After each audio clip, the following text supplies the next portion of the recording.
My advice I would give to folks kind of starting out their career in this is to sign up for extracurricular activities, go to dinners, meet new people. That way you can start to discover what's really out there. What's happening right now I'm seeing is that our industry is starting to remake itself. And really no one knows where those chips are going to land. It's not a network for, oh my gosh, I need a job. But honestly, learning from other people in terms of how they've gone through adversity, learning from other people of how they've kind of changed their jobs internally, organically or not, or like with a concerted effort, that's just going to help you out.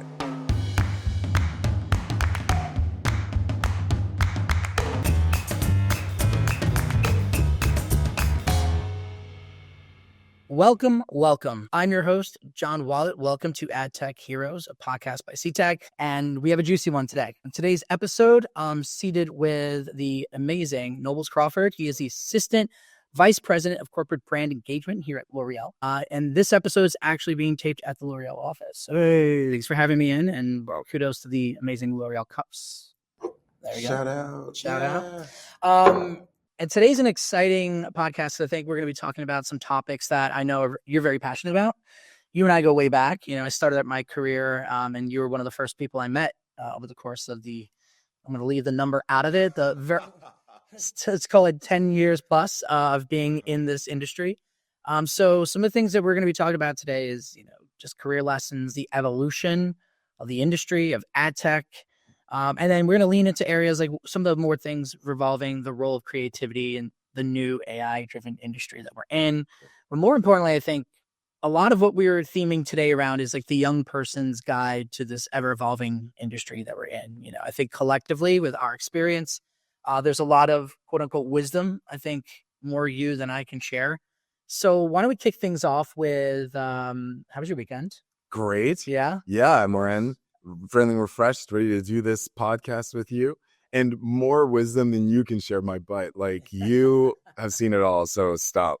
I think this is the point where we go from podcasts to like screenwriters, playwrights, and we just write our own scripts about the industry. Cool. Yeah, it's true. Probably have some NDAs out there, but something to consider. But let's start off with your career. Tell us about what first sparked your interest in advertising, and how did you come to be, the Assistant Vice President of Corporate Brand Engagement? What really sparked my interest in advertising was just like the understanding that advertising can move culture. There's not a lot of industries that can do that. And I realized this pretty young when I was about 12. A lot of industries like, legal and political moves culture from like a legislative perspective and a legal perspective, of course. And then, finance might move it from money, but that has a different way of impacting culture.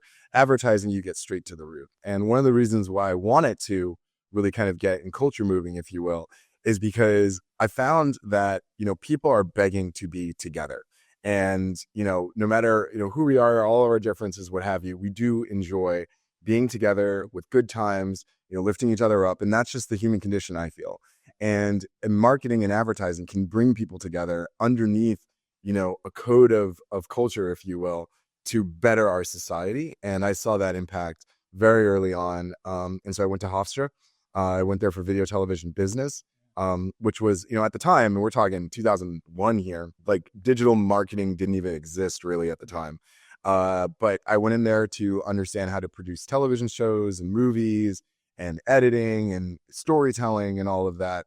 And then once I got out, I fell into Ogilvy, or Neo at Ogilvy specifically, which was one of the first digital agencies as part of Ogilvy and Mather. They split from Mindshare, as you very well remember, because you were MEC or something, right? No, I was historically IBG or Draft FCB. Okay. That was like old school. Yeah. All these legacy names that don't really exist anymore. Yeah, exactly. And so I started there, and then I started to realize like there's something to this digital thing. This is back in 2006, 2005. And I was like, look, I'm just going to dedicate my life to digital marketing because it's fun. The people are really cool. It's a young business.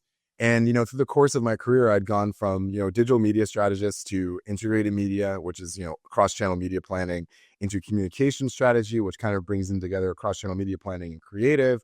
And then for a little while, I had my own startup that I created. It was a startup called Peeps Out, and it was like live streams in bars and restaurants. We are still the largest in the world, but I closed that down back in 2016. And then I got back in. I remember using that quite often. Yeah, we had 80 venues in New York City. Yeah. It was a great service. Then I closed that down because being the CEO of a startup doesn't pay when you're having your first child if you don't get to a certain, Series B or something. So I got back in the industry. I went into integrated media strategy again because that's where I can really kind of control like how the message gets out. With my colleagues, of course. And then that was still agency side. And then one day, Reckitt Benckiser picked me up to run their content and social strategy for Lysol, Airwick, Finish, Resolve, Woolite. That was a little before a little thing called COVID. And so I was there from 2018 to 2022, before, during, and after COVID. It was a really huge learning, switching from not only the agency to the client side in terms of the different culture within, but also during that time, the impact that Lysol had on the planet. Sure. That's a responsibility I brought every day to work. And I did a lot of great work there. L'Oreal sniffed it out, needed some new thinking internally. I didn't have any beauty experience. And so they hired me back in 2022 to run their media for Valentino and Prada. And so I didn't have any beauty experience. I certainly didn't have any luxury experience, but I had great people I worked with. And the woman that hired me, who's now the CDMO of Lux, Laura Azaria, amazing woman. She was like, look, this new point of view is something we need to bring from the outside in. And I really helped for fragrances and makeup, kind of reinvent the way that we do our digital marketing and honestly, our cohesive cross-channel marketing too. We did a lot of things with those brands that were, historically not necessarily the case, especially in fragrances. And then from there, I've been doing that for about 3 years. Internally at L'Oreal, we like to move people around to get different pieces of the company and learning. And so they brought me on to the communications team. So I work for the chief communications officer now on his team. And now I'm really responsible for L'Oreal corporate brand and where we touch down when it comes to our stages. Sure. And so we have certain communications lines that we speak about, like sustainability, inclusive hiring practices. And I help really kind of further that conversation in the market. Interesting. I mean, just by listening to your story, I think what's always I felt was interesting and compelled me towards this conversation with you is it's quite eclectic, right? Mm. I think a lot of times, especially people coming up in the industry, they feel pigeonholed. They're like, well, if I do this one thing, if I'm just doing programmatic, that's all I could do. Right. I'm just doing planning. But you've proven that's not the case. You've seen every shade and blemish of the industry. What was the powering mechanism inside of you to have that freedom, if you will, or the flexibility to go interchangeably between these roles? You've seen, you could say sales side, agency side, brand side. Like, what inspired you to be able to do that? Was it just how you've been brought up, or was there, influencing factors in the industry that drove you there? Yeah, well, damn, that's a great question. I would say first is the people. Yeah. The people in this industry have really kept me in this industry. Everyone's really hungry. Everyone's excited. If you can dream it, you can do it. And so that's what's kept me in marketing as a whole. But when it comes to cross-channel media communication strategy, what's kind of really helped me out in that aspect is cross-functional training. So, and I kind of did that myself. I took that on. You have to know more than what your expertise entails. And in doing so, you're going to be able to put yourself in other positions of opportunity that you might not even know that maybe some other people see, or maybe you create. But having a cross-functional career path is super important. Like when I took the risk, and there was a risk at the time in 2016 when I was working on Samsung, to move into communication strategy for media. Communication strategy in the US wasn't really a career yet. It was more in Europe, communication strategy at those agencies.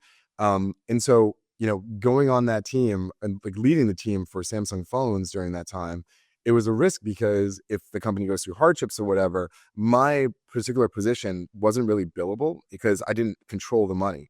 That would be media folks, and I have to work with the media folks and the client.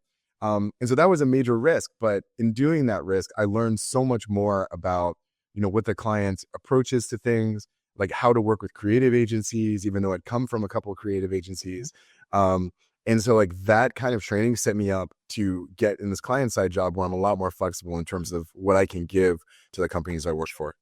So what would be your, I want to now lean into some of that conversation we in our initial chat about, advice for newcomers, right? So, what would you tell the up and coming media planner, investment person that wants to move into or challenge themselves into new roles? Like, how do they go about doing that? Is it just as simple as take a leap, or is it some education they have to put under their belt?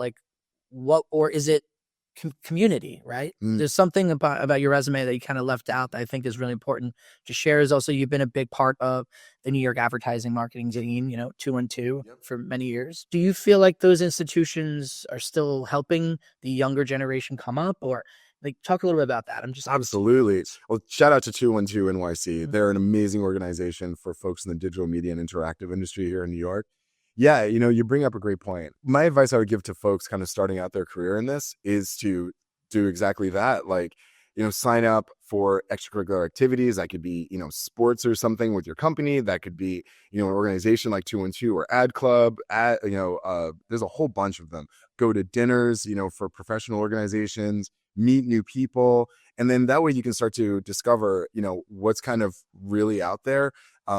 What's happening right now I'm seeing is that our industry is starting to remake itself from an organizational standpoint, a financial standpoint, and really no one knows where those chips are going to land. It's going to be a multi-year, evolution here.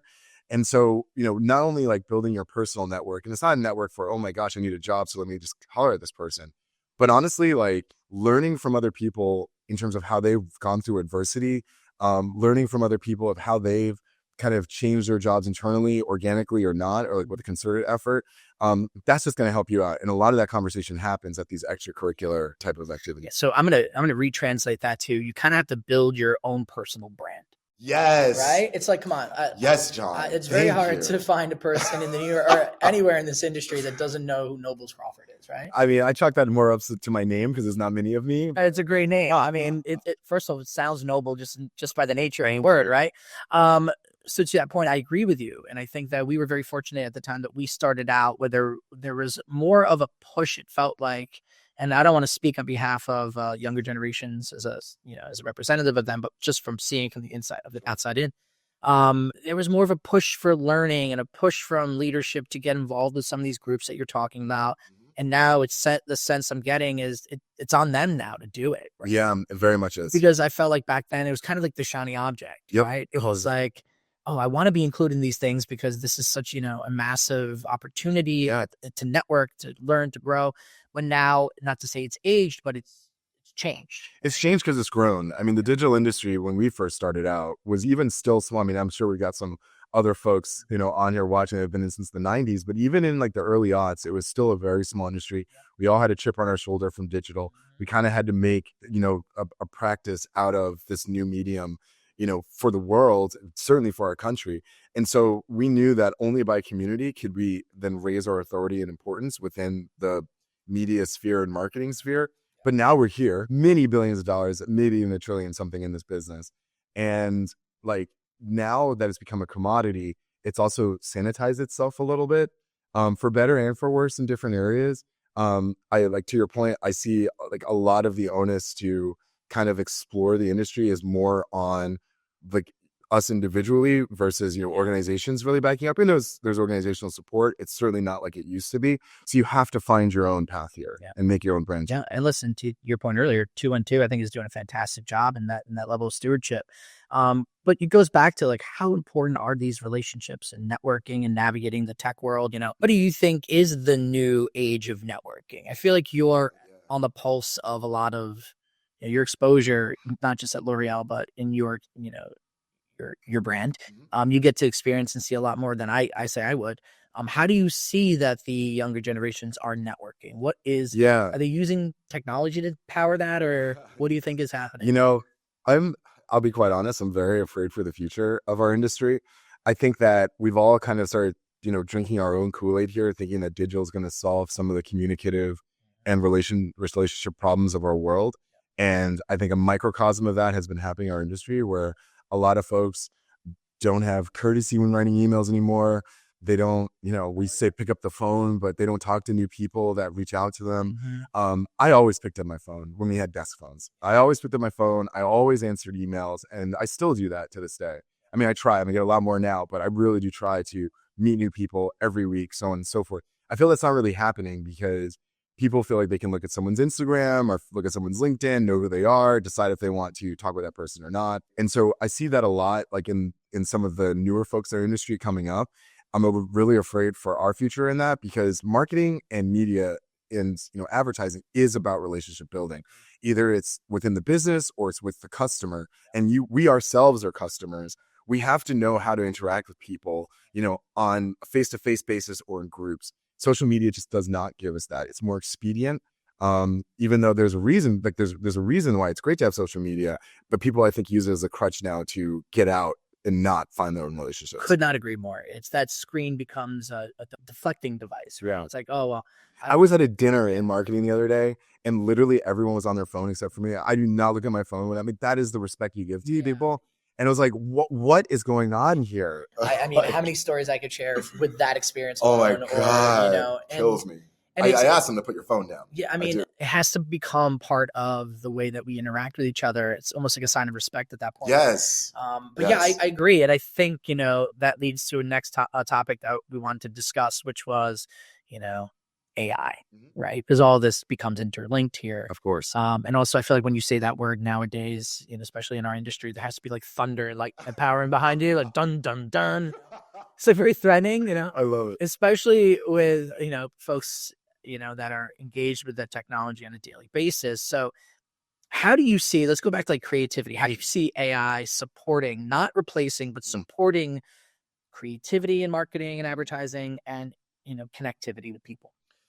Yeah. So, I mean, when it comes to creative and AI, and like, that's a very particular part of it because you have workforce efficiency, you have, creative, you have, any kind of, other kind of bots you might have, or like media planning tools or what have you. But for creative specifically, it's definitely going to impact the industry, like the creative part of this industry, crazily, and like ways we don't even know yet, in great ways and in some very tough ways. Like tough ways, yeah, it's going to be less folks making creative because computers can do it. I mean, that's already happening. We've already been here for the last couple of years. But it also could, because also AI doesn't really create. It only kind of manifests from its inputs that it's given. Right. So there's still going to be a room here for humans to create, and even beyond just prompting. I mean, we are the ones that create culture. And what I like to say is like our brain is the fastest computer on the planet, period. And by far, our brain can come up with more stuff than AI can, especially because AI just regurgitates.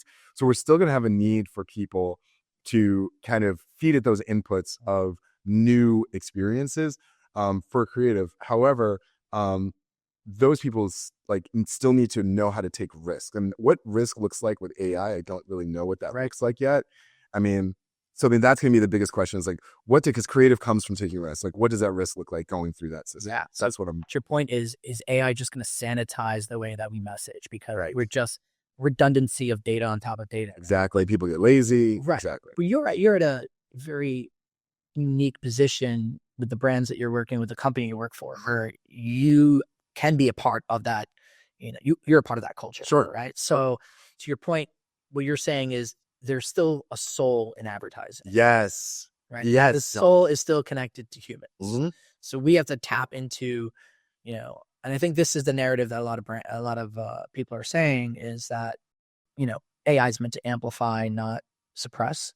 But then let's take that step away from just creativity and brand engagement, things like that. And how do we take AI to then reintroduce the soul of the advertising industry? So in other words, like our topic earlier, or one of our talking points earlier was all about the issues that people are having to network or not networking.